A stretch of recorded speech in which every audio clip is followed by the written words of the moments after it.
Alright, welcome to video 2. I promise you this video won't be as long as the first one. We already have a lot of the key concepts in place, so we'll just show you a few examples and I'll let you get practicing. So this video, or the first video, we talked about going from an equation to a graph. This video we're going to do the opposite. We're going to go from a graph into an equation. So a couple things just to recall. One, remember slope equals rise over run. And remember that the line that goes up from left to right is going to be positive. And a line that goes down from left to right will be negative. Okay? Slope equals rise over run. Again, here's our equation of the line in the form y equals mx plus b that we'll be working with today. Remember that b is our y-intercept, which is the point where the line crosses the y-axis. Our m is our slope, what we just told you was rise over run, and our y and our x are the coordinates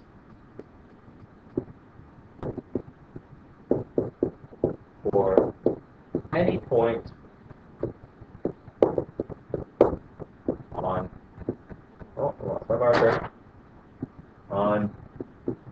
the line. Okay, so hopefully you remember that from last video. If not, there it is for you. Okay, get right into some examples. Graphing, or creating an equation using a graph. We're going to do the exact same thing we did last time, but backwards. So we need two things to be able to make our equation. We need to know what our slope is, and we need to know what our y-intercept is. Well, our y-intercept should hopefully be pretty easy, because it's just the point where this line crosses the y-axis. Where does that happen? Following the line, y-axis right here. It looks like it happens at the point 0 and 1. Okay, so the y-intercept is 0 and 1. Other bit of information we need here is our slope. So remember that slope rise over run. So let's count. How far many squares does our slope or line rise? It goes 1, 2 up for our rise, and then we go 1 over for our run. So again, that's 1, 2 up, and then 1 over. So our rise is actually 2 over 1. And another way you can write that is just as 2. So how are we going to actually write this as an equation? Well, our y and x will stay as y and x. Our slope, we said it was 2. And our y-intercept is the y value at the y-intercept. So at 0 and 1 was our y-intercept. So our y-intercept is positive 1. So our final equation of the line, of this line I should say, is y equals 2x plus 1. Okay. Let's go to one more example. In this case we're dealing with a negative slope.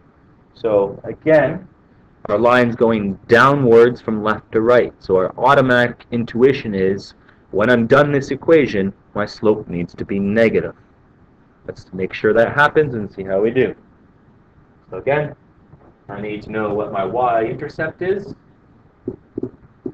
and I need to know what my slope is. My y-intercept in this case, follow the line along. Where does it cross the y-axis? Well, it happens to be at the point 0, 4. Alright, so I got my y-intercept. Now what is my slope? So starting from the y-intercept I'll start at, I'm going to count.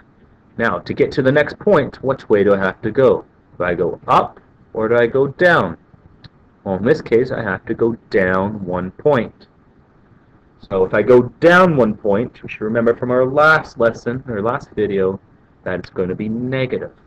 So slope, rise over run. In this case, our rise, we have to go down, 1 square is -1. Well, what is our run? So we've gone down 1, and we go over 1, 2. So our run should be 2. They've given us a slope of -1 over 2. So how could I put that into equation? Well, our y and x remain the same. Our slope, -1 over 2. And our y-intercept, the y value of that coordinate, is +4.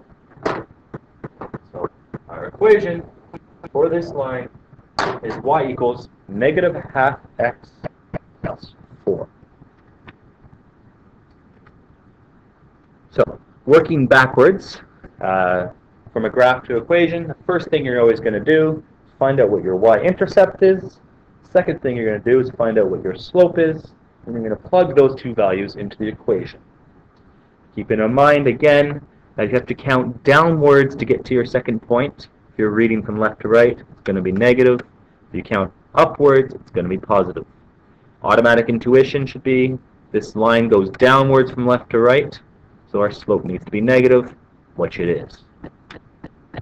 That is the end of video 2. So right now I want you to go to practice number 2, and then I will see you back here for video number 3.